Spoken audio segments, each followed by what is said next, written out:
మేము లేఅవుట్లో ఆర్మూర్ లేఅవుట్లో ఉన్నాము. మాకు నీళ్ళ సమస్య చాలా ఉంది. మేము ఇంకోటి అడగలే, రోడ్లు వేపేయండి, వీధి లైట్లు వేపేయండి అని అడగలే. ఉన్న ట్యాంకులో నీళ్ళు కింద వదలండి అంటున్నాం. కానీ ఎవరు పట్టించుకోలేకున్నారు. దాదాపు అంటే సంవత్సరం అవుతుంది.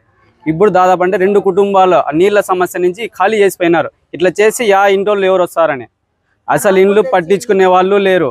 అసలు ఎవరు వచ్చి పట్టించుకునే నాయకులు వచ్చి పట్టించుకునే గవర్నమెంట్ వచ్చి పట్టించుకోలేకుంది. మాకు చాలా నీళ్ళకి ఇబ్బంది ఉంది.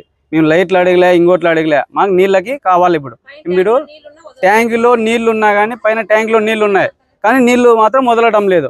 ఏడో ఇండ్లు లేని చోట నీళ్లు వదులుతున్నారు. సంసారం ఉండే చోట నీళ్లు మాత్రం వదలడం లేదు. ఎందుకు వదలడం లేదు మాకు తెలియకుండా ఉంది. ఈ జనాలు లేనప్పుడు నీళ్లు వదులుతున్నారు, రాత్రిపూట్లు వదులుతున్నారు నీళ్లు. అది ఏంటి వదులుతున్నారో తెలియదు. ఆ నీళ్ళు ఏంటి వదలడం లేదు కానీ చెప్పడం లేదు ఇంతవరకు. ఎవరినైనా అడిగితే మీరు పోయి మాట్లాడుకోండి, మేము వదలము ఇప్పుడు అంటున్నారు.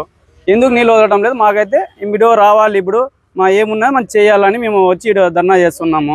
నీళ్ళు వదలలేదు. మాకు ఇప్పుడు వస్తామంటున్నారు, రేపు వస్తామంటున్నారు. రేపు చూస్తాం, రాలేకపోతే మళ్ళీ ఇంకా వస్తాం. ఇంకా చాలా మంది రావాలి ఉన్నారు, చాలా మంది వర్కులకు పోయినారు, అన్ని ఇండ్లు ఖాళీ చేసిపోయిన వాళ్ళు కానీ ఉన్నారు.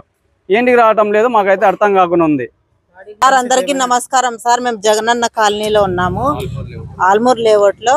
మాకి సంవత్సరం అవుతుంది మేము ఖాళీ చేసి బాడీలు కట్టుకోలేక మేము పోయి. మాకైతే నీళ్ళే లేవు సార్. పిల్లోళ్ళు తనకలాడుతారు, నీళ్లు పోసే కానీ చెమ్ము నీళ్లు లేవు.